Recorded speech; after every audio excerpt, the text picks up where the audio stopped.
Thank you so much. Thank you so much, FATA Collective, for this amazing work. And I'm so happy to be here and talk about this topic. And thank you for coming. Thank you for your interest. And I really hope there will be a conversation in the end. So my topic is called Radioactive Colonialism, Ukraine.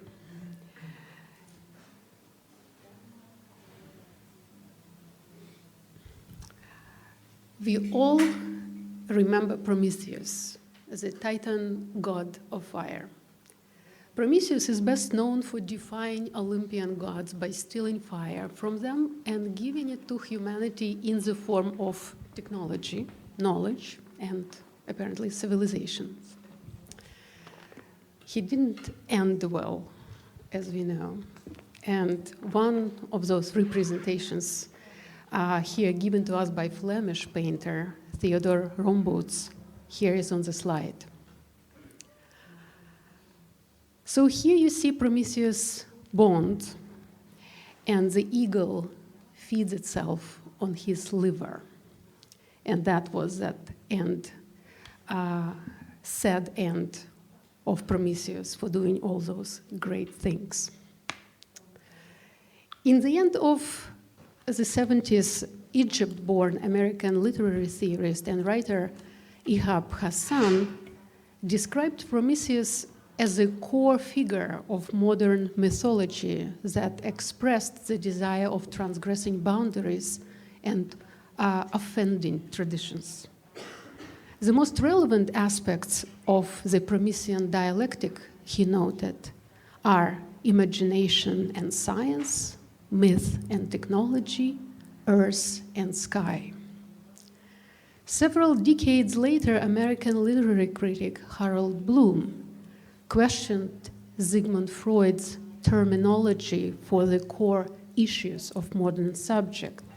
And I quote, "I sometimes wish," Bloom writes, "that Freud had given us the Prometheus complex rather than the Oedipus complex," end quote. And I cannot agree more with Bloom here. If you ever traveled to the Chernobyl zone, you'd know that it has been literally occupied by the monumental presences of Prometheus.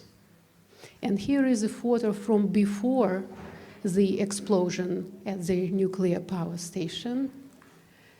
And here is a photo after the explosion, the same Prometheus.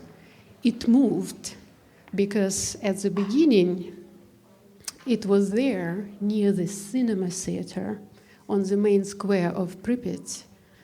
And here, it was moved closer to the nuclear power plant, which is probably even kind of more meaningful connection. The territory now is the zone of exclusion. People were removed, life has been damaged, but the Prometheus is still there, relocated closer to where it belongs, the former nuclear power plant. Unlike the occupation of the Zaporizhzhia nuclear power station, the occupation of the Chernobyl nuclear power plant is hard to explain by any rational way. Unless, of course, it is purely symbolic, which is typical for terrorist acts. Occupation, and here is already some sort of paranoid thinking, speaking, this occupation of the contaminated Chernobyl zone, is a kind of at the same time makes too much sense and too little sense, right? So if you consider all the symbolism, yeah, it's so clear, but then everyone keeps asking those questions, but why and how?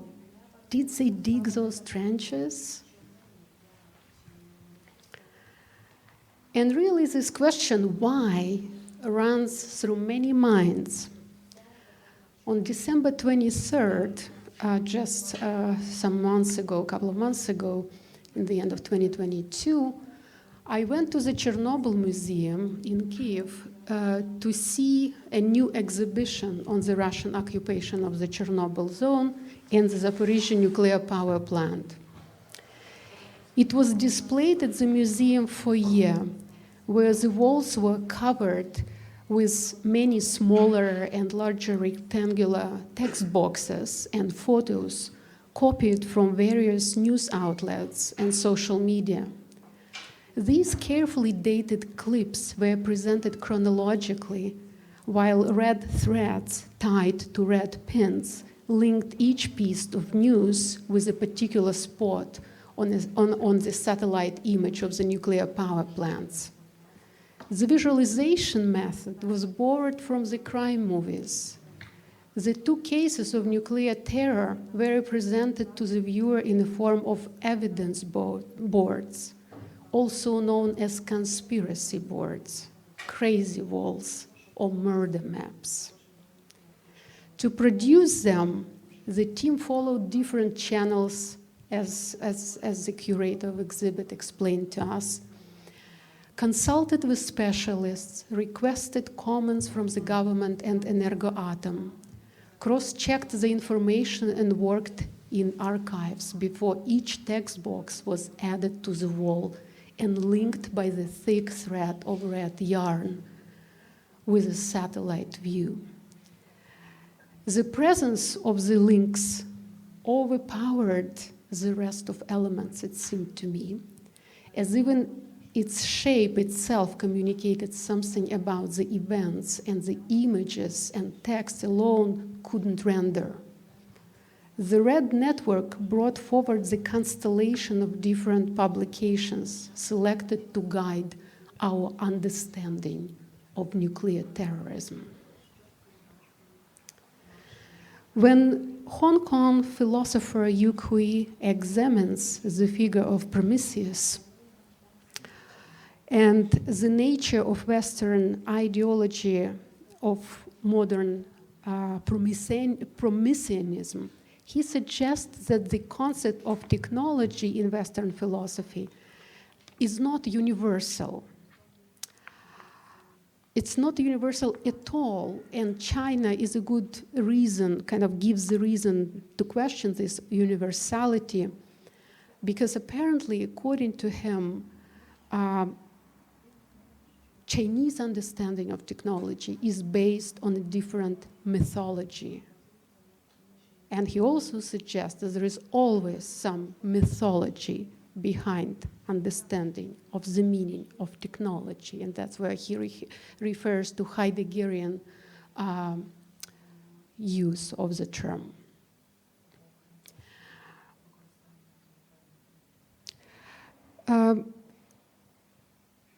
Technology,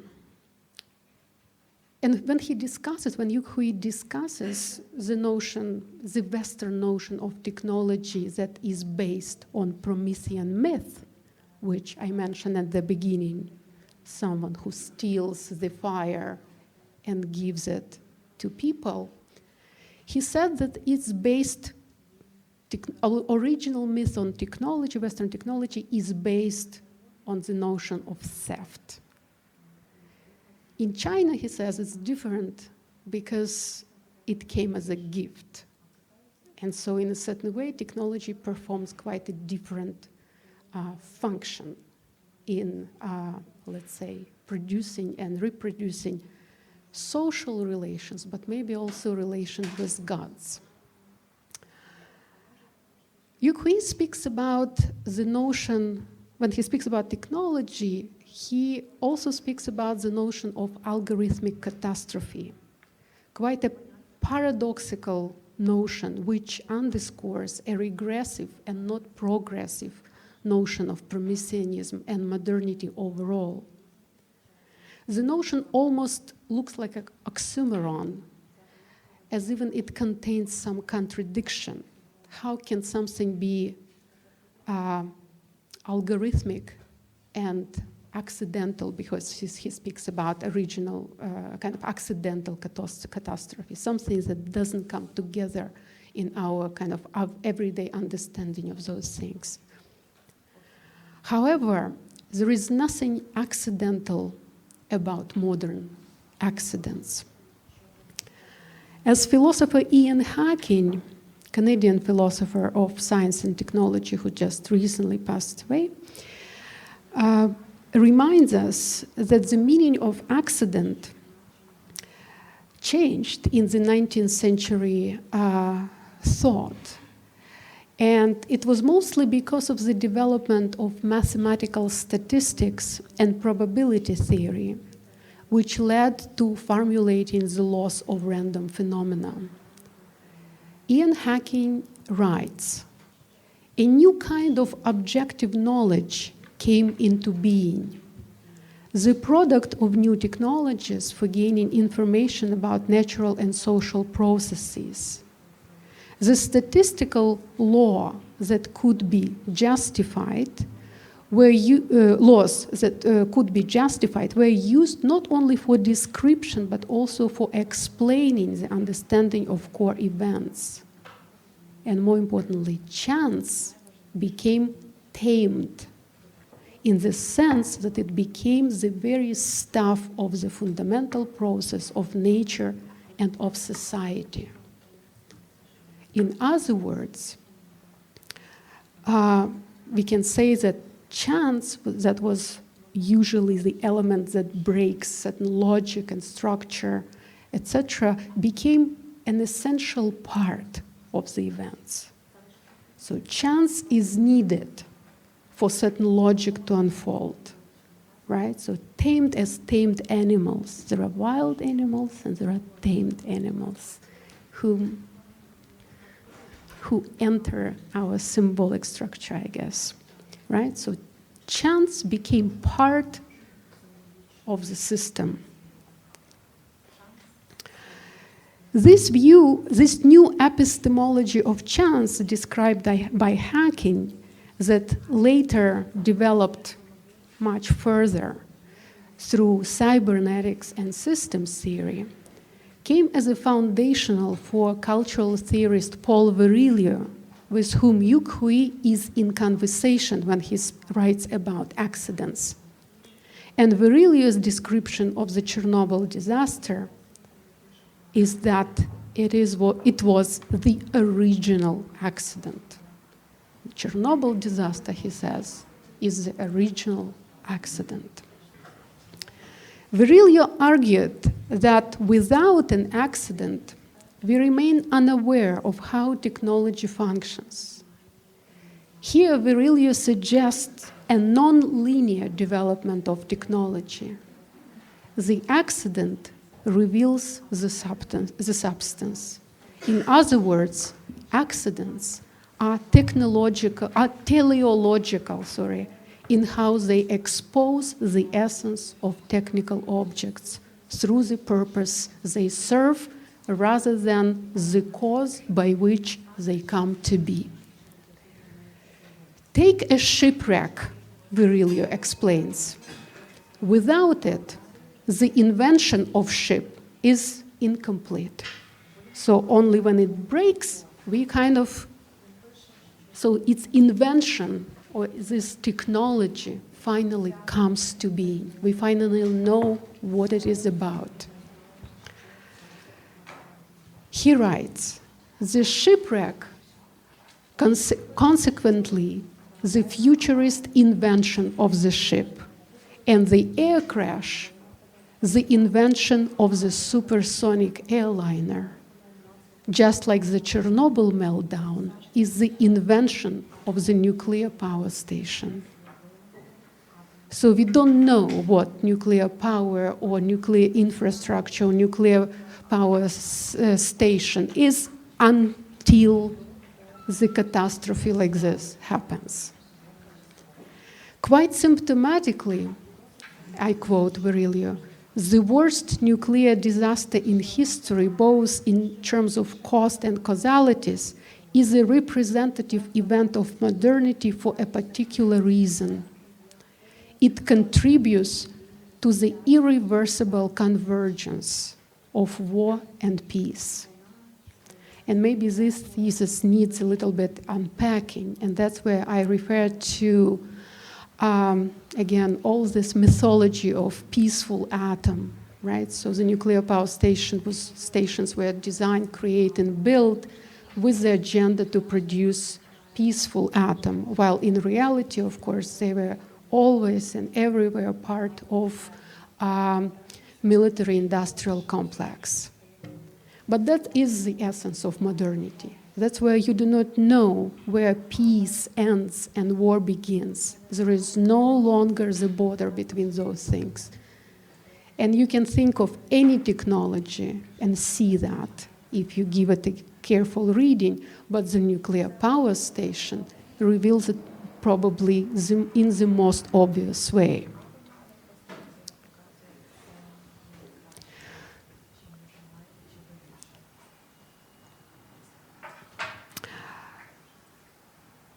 So, and here is, again, the meltdown of the nuclear power station. Without a shipwreck, the invention of ship is incomplete. The shipwreck is consequently the futurist invention of the ship. And Chernobyl disaster has a status for Virilio of the original accident as a key representation of convergence, of this modern convergence.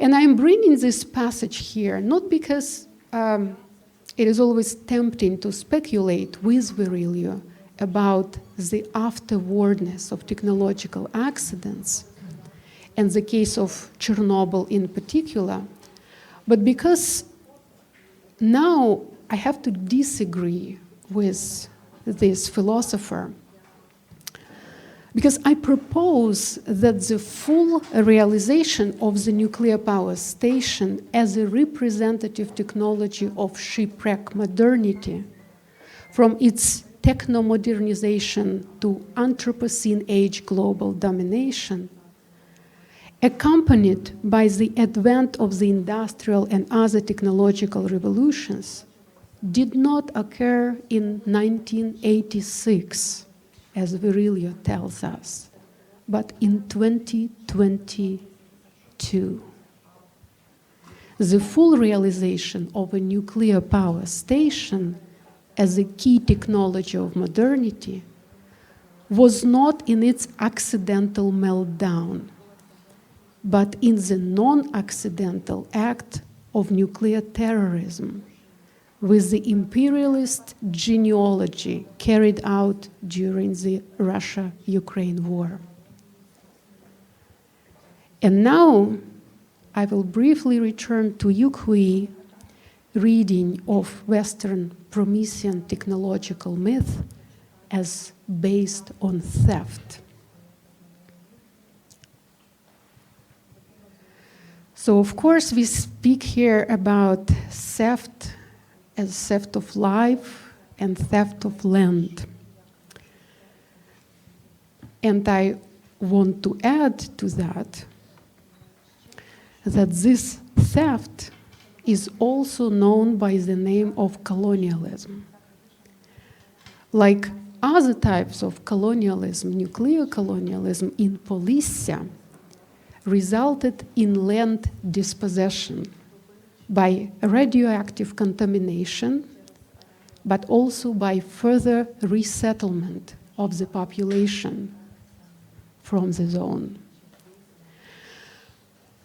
But this colonization, of course, became much earlier than that, much earlier, before 1986. It began with the installment of imperial securitization regimes due to the construction of the Chernobyl Nuclear Power Plant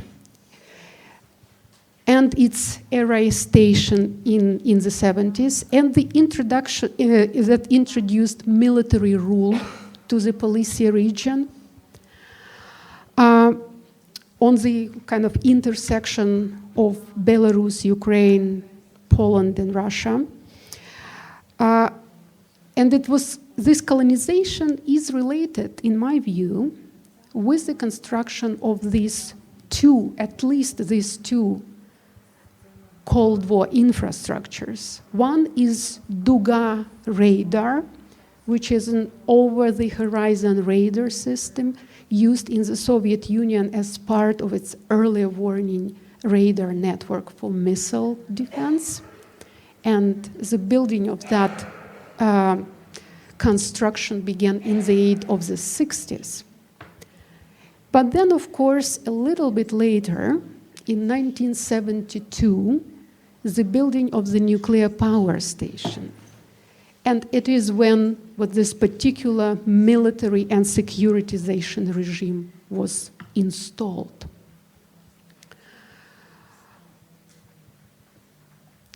This picture on the slide brings me back in my memory to one of the trips that we made to the Chernobyl zone in 2018. And you may recognize on the one side Lyubok Narazok, who is a producer of Alexei Radinsky's wonderful film Chernobyl 22 that has recently been awarded. And that's our first trip to the Chernobyl zone years ago. And on the other side is Maria. She is one of my research participants, but with whom I unfortunately can't get in touch anymore. The military regime set multiple security checkpoints. And she is, of course, one of so-called people who returned, resettles, right? So she was removed from the zone, but she was among those people who returned back and stayed there. And so we are here eating her cucumbers grown in Chernobyl and also drinking horilka that she produced herself. So the military regime set multiple security checkpoints to surveil the local population and erected internal border lines to protect the critical new infrastructure from random eyes. The proximity of secret plutonium production had devastating consequences for traditional Polisian cultural practices and routines. For centuries, the region's terrain protected its inhabitants from invasion and isolated them from foreign influences. In their absence, Polisian people retained their traditional wooden architecture, their traditional dress, and the rich store of customs, rites, and folklore. Because of its isolation, people in Polissia never formed a sense of Soviet or, in fact, any strong national identity, and instead identified themselves as Tuteshny, or those who live here, emphasizing a strong association with their land. With the construction of the Chernobyl nuclear power station, Tuteshny became dual hostages of Soviet nuclear colonialism. First, by the force of its security regime, and then by exposure to radioactive leaks, which they endured a decade prior to the Chernobyl catastrophe. And those leaks were consistent all the time, although never reported. It is not accidental that the contaminated territory coincides with the areas of securitization and surveillance imposed by the Soviet regime. Soon after the Chernobyl catastrophe, American medical anthropologist Adriana Petrina studied the state's public health and welfare infrastructure, where increasingly poor citizens, former and current Chernobyl plant workers, and populations resettled from the contaminated zones mobilized around their claims of radiation-induced injuries. And they were indeed what here you see on the pictures, one of the protests, one of the earlier protests, and of course at that time, this is the 90s, this is 1990, and of course protests of this kind were not typical at all as the Soviet Union. And so basically to kind of enact or speak about some sort of rights, citizen rights, where it was quite an important action. And so after the dissolution of the Soviet Union, after the collapse, the citizens started claiming kind of certain help, etc., from the Ukrainian government, right? And so therefore, they kind of almost constituted, performed their citizenship on the basis of those claims. And so that's what Petrina really kind of looks at and reads very attentively and considers as a very important political event. She terms this social practice that emerged in Ukraine in the early 90s biological citizenship. For Petrina, the concept of biological citizenship sheds the light on the fundamental practice of polity building in post-socialism. Today, the notion of biological citizenship is particularly valuable in how it lends itself to reconceptualization with the consideration of contexts that I outlined earlier. My take on it, however, is rather pessimistic. If Petrina's version of the notion captures the processes of citizens' mobilization around claiming rights to healthcare, I use this term to mark their loss due to the subsumption of citizens' bodies by the imperial state. Citizenship is the result of political economic arrangements, power relations, and technopolitics preserved and reenacted by durable imperial infrastructures. One of such infrastructural microelements escaped the nuclear reactor in macro quantities and disseminated as a radioactive fallout, producing the contaminated territory and its extension, biological citizens. So I see citizens, their bodies, literally, physically, the extension of contaminated territory. This belonging is physical, material. It's written by the radioactive elements. The subject of territory, together with their next generations and generations of other life forms exposed to radiation, they became the carriers of the infrastructural inscription of the state beyond the Soviet Union Social Republic's collapse in 1994 into the future.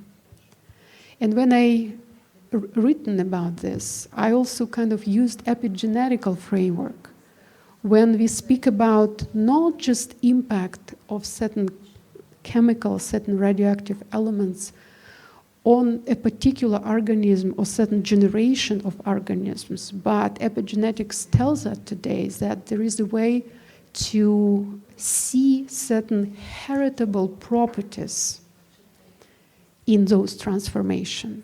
So in a certain way, it inscribes in generations.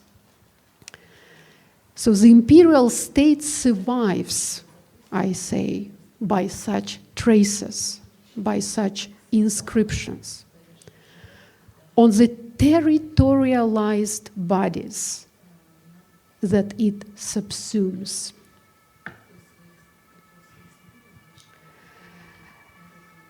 As we return now to the notion of colonial modernity, I would like to mention just in passing the notion recently offered to us by Russian philosopher Alexander Etkin, as he always does by offering us some fantastic formulations for deconstruction. Russia, his new book's title says, is against modernity. But I want to leave you today with an idea that I hope has been delivered in this presentation, that Russia is not against modernity, but is modernity. This fossil fuel empire and capitalist autocracy is the essence of modernity and its most successful implementation. In 1986, coincidentally, two American writers and activists, Ward Churchill and Fiona LaDuke, wrote an influential article which is called Native America, the Political Economy of Radioactive Colonialism. In this text, they claimed, metaphorically, but probably not, if we consider all the aspects of materiality that I addressed in this talk, that colonialism has a radioactive quality, and as such, it cannot be undone. It destructs everything alive and everyone who will be alive. We should, of course, build resistance and fight this monstrous child of modernity on all fronts, speculating about reconstruction and escape plans.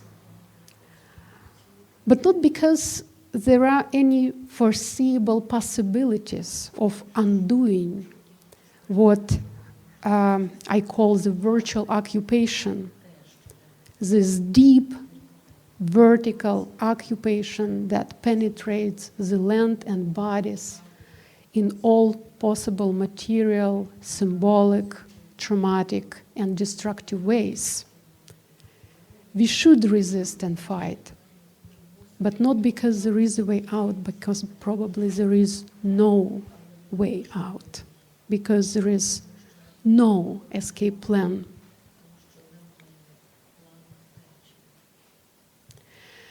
I think it would be very important to actually live to learn with this horror of lost lives, human and non-human,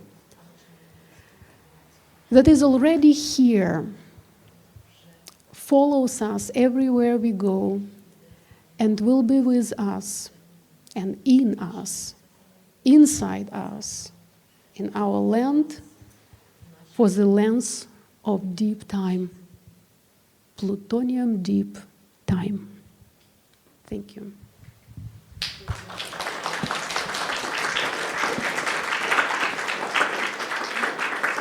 Thank you a lot for this lecture.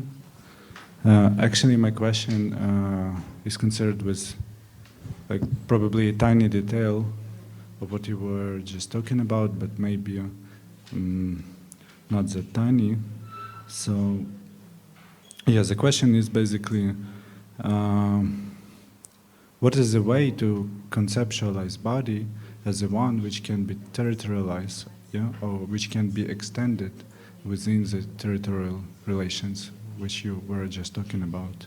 Because for me, it seems to me that the body which you were just talking about is not the one which can be purely calculated as a kind of anatomical entity, yeah? It's like, it has some,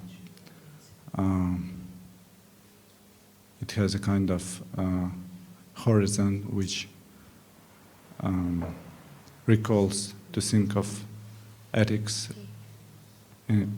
of relations with this body. Yeah, so please, maybe you can comment on this a bit. Thank you. Yeah, thanks, and you're right, Lyosha, and thank you for coming. It would make sense to think of this body as a collective, because precisely what constructing this collectivity of bodies is kind of very important, right? So constructing and impacting and inscribing certain powers of the state. And again, I will repeat, for me, with this impact of radiation, it literally inscription. It's like a stamp, if you wish, of the stamp of the state. And I say it also because in some of my work, I read the Chernobyl catastrophe is really related to Soviet technopolitics, which other scholars do as well, right? So there was something specific about dealing with technology, understanding of technology, interpreting state power, thinking about state power and state technology, disregard of or devalue of the life of citizens, and etc., etc. There was something specific about this with constellation of all those factors that, of course, resulted in the accident.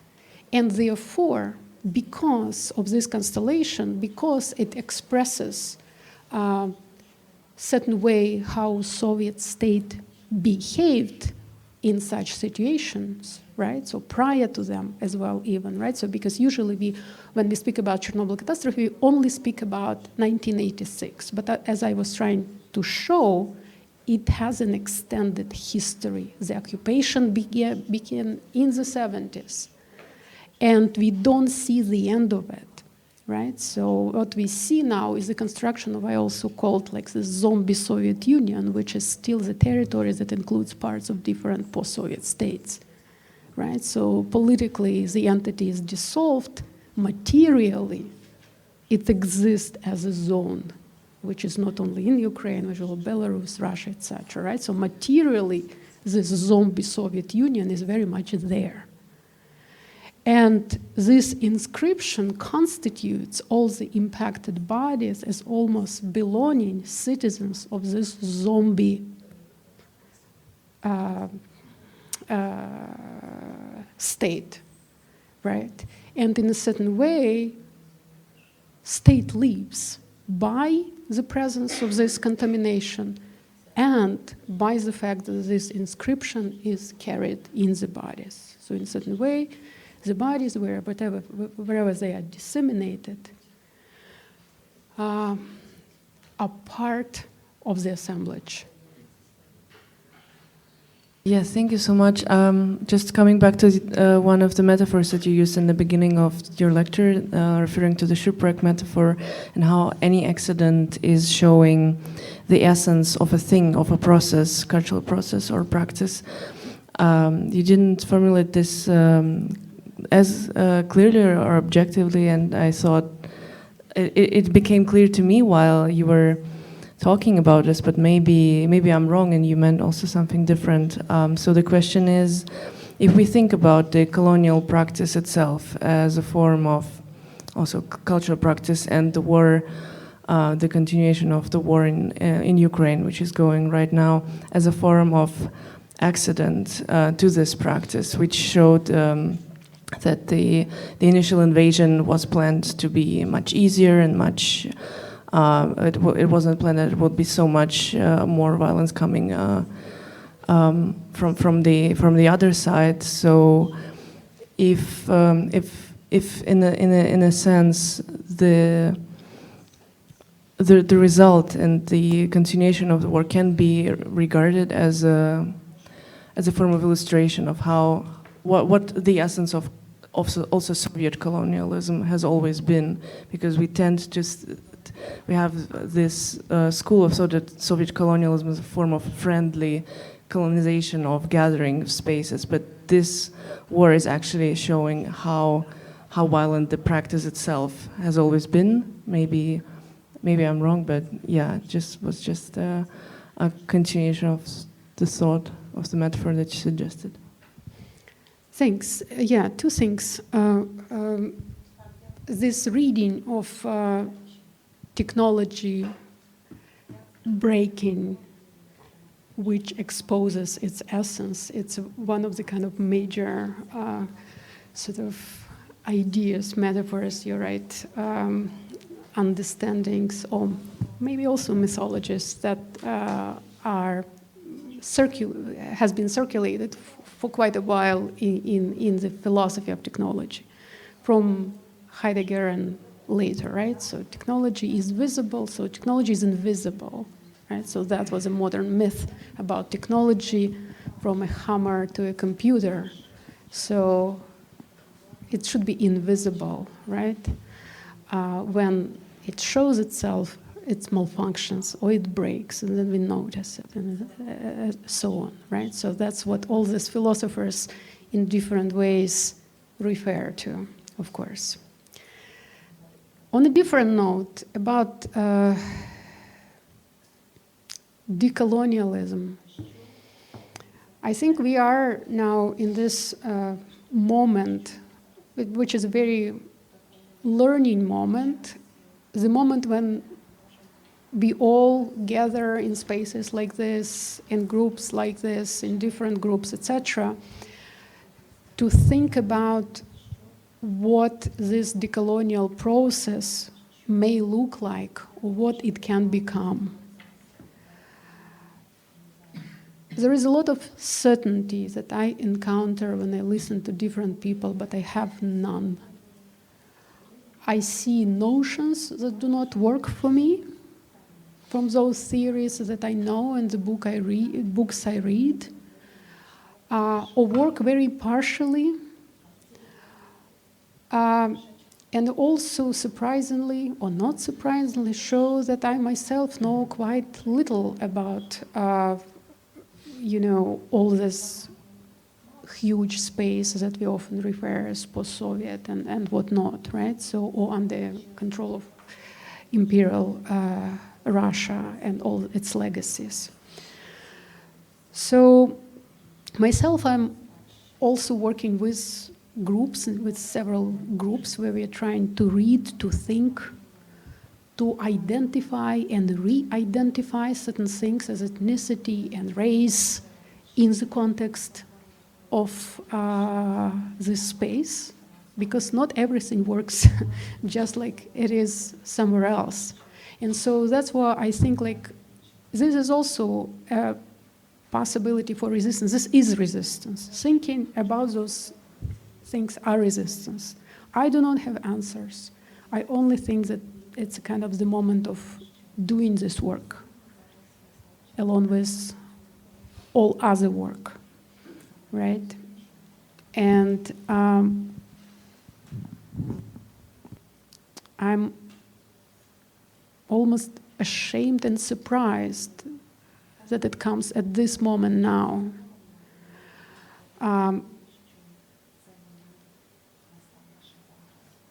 We often, like in Ukraine, we often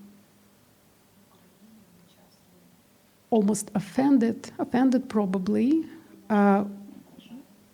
with, let's say, such a recent recognition of genocide as of Holocaust as Holocaust, right? But then we ourselves did not produce much knowledge about this tender and delicate kind of colonial relations, hierarchies, present and not present voices, etc. So I'm very saddened by this, but this is a space and time to do it, even though it's kind of very painful to imagine that we have to do it now while people are dying and such a horror is happening. I didn't answer this question, but because it is a question.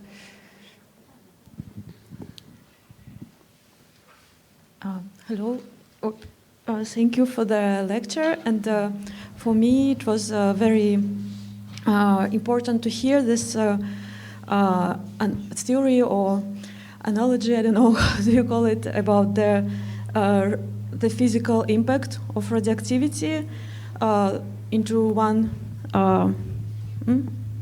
in one geographical area, together with this citizenship and these terms. And for me, if we are speaking about nuclear and radioactive energy and the nuclear stations, it's very interesting how do you consider also the not the nuclear station in some in Chernobyl, for example, or in Zaporizhia, but also, for example, in France, and this radioactive impact, this nuclear impact that produces the leftovers out of nuclear stations are relocated to other countries or to other geographical regions, and so they produce this impact out of other land and out of other people. And so with this, we have this radioactive and the citizenship not located, but very, very splitted and even decentralized. And so for me, it's just very interesting and curious. How do you consider this not physically located, but this moving radioactivity from like Europe to other countries, other continents out, and so how do you view this? And so what's your angle to this fact of this nuclear production? And yeah. Yeah, I mean, of course, it's very speculative and philosophical, but that's what kind of I like about this idea, right? So, as you said, it's about certain distributed connection, but still of territorialized bodies, right? So, if we see the bodies as an extension of that imperial infrastructure, right, of certain technopolitics of certain state, that is embedded in them now, right? So no matter where they are, the state kind of distributes. It's almost like kind of similar to how we see sometimes data citizenship or whatever it is, whatever other mythology is there, right? So yeah. But this connection, that inscription is indeed very material. And it has to do with technopolitics, but I think this is important. Yeah, that's one thing, but also what something that made me think about another aspect of your question that has to do with impact of radiation itself, that was always or has been always regarded as something that really created the sense of global world in the 80s, right? So if you think about several events, including with the construction of the internet, the building of the internet, right? So it was also radiation and the Chernobyl catastrophe that made people all over the planet realize that they are part of something one. Something, let's say, global, even though I don't like the word global, and think about all sort of fragments and folds and pockets and whatever, right?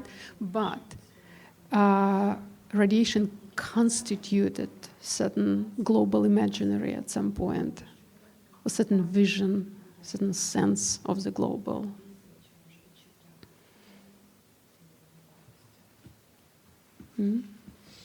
What do you think, how we can find the blame spots for our discussions and how we can build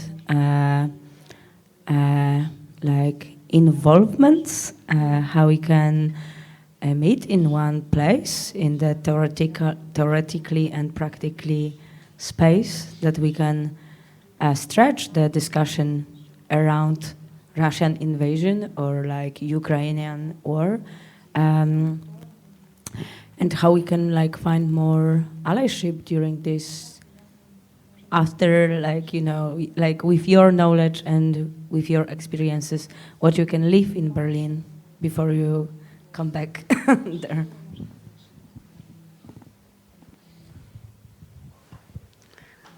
Well, I think you can ask the organizers of this event about how, because... Come on, we are doing this every fucking evening. Because this is how, and there are other many different ways of how. And as I say, even though myself I'm incredibly pessimistic thinker, as you probably sense from what I was saying, but I don't need to be an optimist to fight. And I think it is very important. And I think, unfortunately, there are some pragmatistic tendencies in terms of, when you fight, you have to be kind of like pragmatically sure, right? So that you will achieve certain result. But I think this is wrong, because there is something about struggles that make them endless. And we all can imagine many struggles, and there is also now another big struggle that, for a variety of reasons that I was talking about, right? So for the depths of this trauma, for the depths of this virtual occupation and other things, so it's also endless, and it will be endless. And there will be many stages of us coping on all sides with everything which it leaves behind. So this is one important point that I think, right? So the more helpless you think, maybe there are more reasons to struggle or to keep doing things, even if it feels that they don't lead anywhere. This is one. Another thing, when I think about it, for me it also has to do with the idea of solidarity. And this is a very complex and problematic idea, we could say. And as they say now, there is nothing solid about solidarity anymore, right? And that's why it's very difficult to find the points of connection or create a dialogue. Sometimes there is no time for a dialogue even. Maybe some people should speak or talk separately until they can come together, right? So keeping distances sometimes is good, right? So we've lived through this year when so many activists were trying to bring people together when they cannot. But maybe it's important for them to be separate at some point for a reason, but then come together for a reason, etc. So it's all okay. But we need to understand the kind of delicacy of those situations, and et cetera, et cetera. There's also an act of understanding and solidarity, right? Solidarity presupposes certain disagreement as well, too, right? So, and there is a lot of that. So if we speak about recognition of otherness and support of otherness, it's essentially comes with certain not understanding each other, and it's also good. Maybe we need to think why and what it is about, etc. But there's another important thing about solidarity that it matters for me, which is going against, let's say, your normal acts or ideology. Because speaking about Alia Kahidze's work, for example, today, and others, right? So we always see with this shock of, let's say, Ukrainian citizens now by looking at all sort of many different advocates for peace and whatever, right? And seeing many of these kind of like characters, like the ones that Alia depicted there, right? So I always see it as an impossibility to step out of your comfortable position and your ideology. In many cases, this kind of actions and articles from Habermas to Chomsky, you could see how people protecting their ground and ideology, strangely enough, being already at a so safe position. So, but that's why we hate war so much, and that's why we don't want it to happen ever, because it turns things upside down. And if you are a pacifist, you suddenly need to volunteer and go to defend your country. That's what war does to you. And that's why we don't like it, because it makes us do things quite opposite from what constitutes sometimes our core. Right? So someone who was critical of NATO now asks for weapon for Ukraine, still being critical of NATO. Because war is mathematics, right? And that's why we need that number of that and this for things happen in a certain way. And so you do this, right? So, and that's what, like, when war is happening, we all become something else. To what extent we are able to embrace that sort of stepping out of the comfortable position. Because you'd always look crazy. We all belong to different communities, institutions, etc., where some things, unfortunately, not tolerated or not understood. So somehow you'd always sound weird or crazy or hysterical or nationalist, right? And then we'll all become dirty. And that's why we don't like war, because not only because of all the atrocities that it brings, but also because it turns all of us inside out. It kind of smashes with all subjectivity, kind of sense of identity and whatever. But that's where I come to solidarity. But if you're ready for that, right? So if you can do what you couldn't do a year ago, then you're in solidarity. It's not about wearing the red flower. It's about doing some unimaginable things, actually, right? So, and it's painful, but that's what I think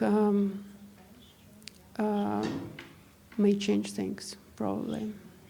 Yeah. Okay, I don't know, maybe I have a last mini question. I was just interested because I think there were several things which were related to each other, and I wanted to ask maybe if we speak about the way you see something which is maybe bringing answers to the way we can solidarize, because you mentioned modernity in Russia as a part of it, then the opposite thing is coloniality.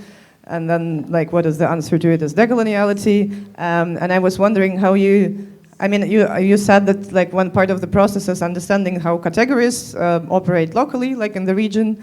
But I was more interested in the relationship maybe between, indigeneity, decoloniality, and, I don't know, technology, and all this, modern things, which are also kind of part of something which is called modernity, but maybe they're not necessarily should be thrown away with it. I don't know, because I think if you talk about decoloniality, often the perception of it can be limited to getting rid of everything which is modern, including, for example, I don't know, technological development, medicine, or rational way of understanding knowledge, for example. And I think it's also very binary, and that's of course not true that it should be done in this way. And apparently, because decoloniality is getting out of binary thinking as well, this is also some kind of binary pattern. But I was just interested how you would maybe think about decoloniality in a global sense, if we imagine that, I don't know, everyone understands the local operation of coloniality, what does decoloniality could be? Would it be I don't know, getting rid of globalization and capitalism and building a different society, or something else? I don't know. Very big Lots question. of things. In the end. Yeah. Sometimes students ask me after some of my lectures, so capitalism is so bad? So just so bad it didn't do anything good? So no, it did a lot of good, right? So, I mean, it did drive knowledge, right? So there are lots of inventions. There is a lot of transformations, understanding, support of fights and whatnot, right? So there's also part of things associated with capitalist modernity. But then there are other things. And that's probably, that's where it's important to also see all those other things. Because sometimes they become so invisible, right? And fetishism of Europe, like some kind of escape, but with all this kind of very complex legacy, right? So speaking of Germany, that never processes the colonial past. It has a lot of other things to process, and very much. Huh? Germany. Yes, but right. So, for example, speaking of that, and that also a nexus of many problems, right? So Germany was processing its uncomfortable past, big uncomfortable past, but at the same time completely overlooked its imperial past. And there was no understanding at all what kind of imperial legacies and et cetera, right, there. So, and this is part of the modern history, right? So how Europe, and particularly different countries in a very different way, process or didn't process what this colonial legacy, right? So what is the relation between Nazism and colonialism? Because there is, right? So fascism, colonialism, yeah, so there is. And other things like that. And this is something to look at, to see and recognize things that are still active, even if they block certain understandings, right? So maybe because this colonial past here wasn't processed deeply, if at all, that's why Russia didn't look like anything imperial, and that's why this argument just didn't make it for so long time, right? So, or when it did, it made it here on a very different kind of narrative, right? So so the Germany started helping not because it suddenly said like Russia is empire, right? So there were some other things. So, and these are important things. So in the end, right, so I don't even know what coloniality or decoloniality means, right? So when we kind of so easily use this word. So I'm so tired of throwing words. And now I am more into kind of some slow readings and research. And as I said to someone that soon I'm gonna stop talking and doing talks, and like next year I'm totally diving into some kind of writing, because we need to really understand what those words mean, or still don't mean, but should mean, and what kind of processes should be associated with them in different realms, and how we are to each other because of certain regimes that are still alive, and so on, right? So what those legacies structured our sociality, and how they empower or disempower our communication or understanding or forces for solidarity. So I think reading and thinking and speaking and supporting other people there, etc. Yeah.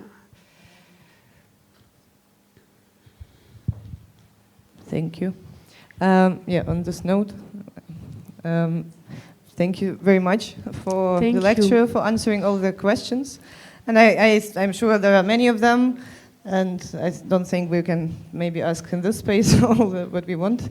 And I wish everyone space to think and, I don't know, have time to ask questions and not have the emergency to do something else all the time. Thank you, everyone, and to our wonderful translators. Yes.